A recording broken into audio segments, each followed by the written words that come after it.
Today, I want to talk about the sneaky guy of perfectionism. And by sneaky, I mean, and we all know perfectionism doesn't exist. None of us are perfect. We are imperfect, flawed beings. And yet, I think so many of us can relate to this striving for perfectionism, for being perfect. And when I became more aware, brought more conscious observation, more conscious awareness to this pattern in my life, see just how sneaky it was. A very practical, I think relatable example was with my body. Because I would notice that little sneaky mind, that little voice in the back of the mind, that no matter what weight I was, I could always be a different weight. Maybe I needed to lose just 2 pounds, and then I'd be perfect. But then I would lose that, and then I would feel too skinny. And then I would think, okay, I just need to gain a couple pounds, or whatever it is, have more curves, look this way, look that way. But this point of perfectionism was an illusion, because every time I would get to it, it would move. It's like the rainbow. You're trying to find the gold at the bottom of the rainbow. Every time you approach the bottom of the rainbow, it moves. This is like this illusion of perfectionism. It is this it doesn't stand still. It's an evolving point that's always just out of reach. You're never quite there. So when we can see it play out, it's levity with lightness, with awareness, without judgment. It's whatever we judge. We're lost in the story. We're believing it. But when we can observe, be the neutral observer, we can actually see what is playing out and inquire, where does this come from? Where does this I need to be perfect come from? Because these patterns that show up in our life that do not serve us, but they're here, are always linked to inner core wound from childhood, from a much younger age. And these inner core wounds, we create all these protection patterns, these patterns to protect us from this wounding. And we all have wounding, whether it's big T trauma, little t trauma. No matter how conscious and aware and amazing our parents are, we always have some wounding. And so for me, when I got curious, when I noticed this pattern and journaled about it, I noticed that this pattern for me came from the wounding of I'm not good enough. And so as a child, because I felt I'm not good enough, protection pattern was, well, if I am perfect, then I'll be good enough. But ironically, this pattern that is trying to protect me is keeping me in a loop, a cycle of always never being good enough, because I'm not perfect. None of us are. We are imperfect beings. But by striving for perfection and always falling short of perfection, I am keeping myself in this loop of always feeling not good enough. And then we can see it. Once we can see it, we can work with it. And it's the come from that makes all the difference. You know, it's beautiful to see the areas that I fell short in my workshops, in my business, because I'm on a path to evolve, to expand, to improve, to continue improving.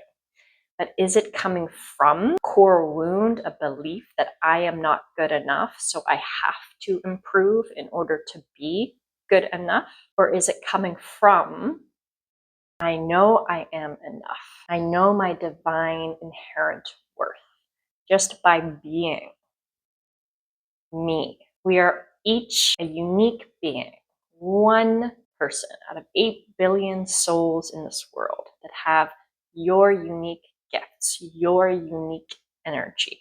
And when we can tune into the enoughness, the worthiness of who we are as divine fractals of consciousness, here with a unique purpose, a unique life mission, and who continue to evolve, to grow, to expand. And I can see the things that I would like to improve, but from a place of wholeness. That's what makes all the difference. And when I can come from a place of wholeness, from a place of owning my worth, owning my enoughness as I am, and continue to improve, there's spaciousness, there's joy in the journey.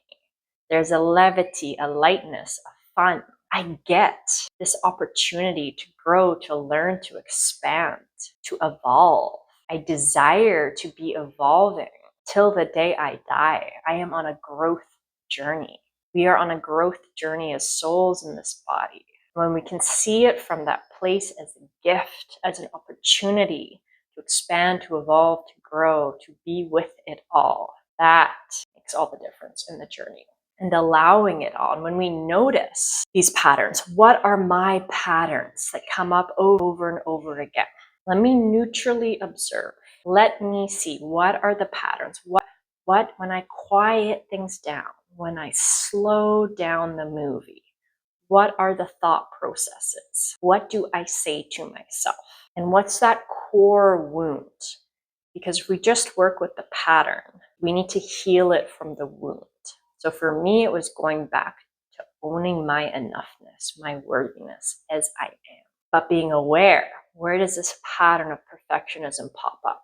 Because when I'm aware of it, then I can see it faster. Here's my mind, my brain, trying to be perfect. Here's that innocent younger part of me thinking she's not good enough. And just breathe into that. Allow the emotions.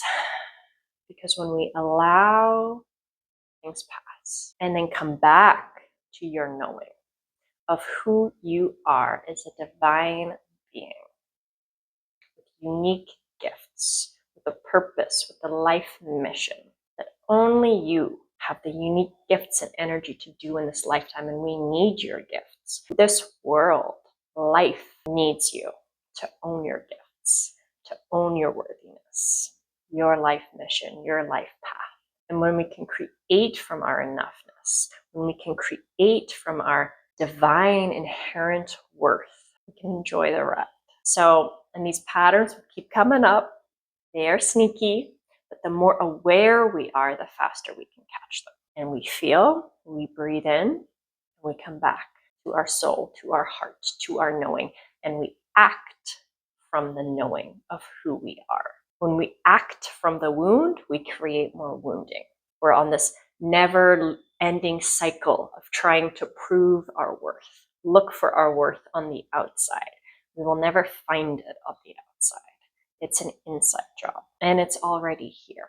So when we allow the feelings of I am not enough, when we allow the feelings of unworthiness, when we allow the pain of the story, notice how it shifts.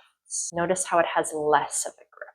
And you know your worthiness. You know who you are. And when we come back to our knowing and act from this place, we rewire this pattern. And every time we rewire it, it has less and less of a grip. We remind ourselves of who we are. We remind ourselves of our worth. We remind ourselves, because we forget. We forget we're not perfect. So we forget sometimes, and it's okay to forget. It's not about being perfect. But when we forget, it's about re-remembering, recommitting to your path, recommitting to the devotion of your mission, to the devotion of your soul's purpose. So it's okay to forget. It's okay to forget our greatness. It's okay to doubt. It's okay to question. It's about re-remembering, coming back to your knowing, then taking inspired action from this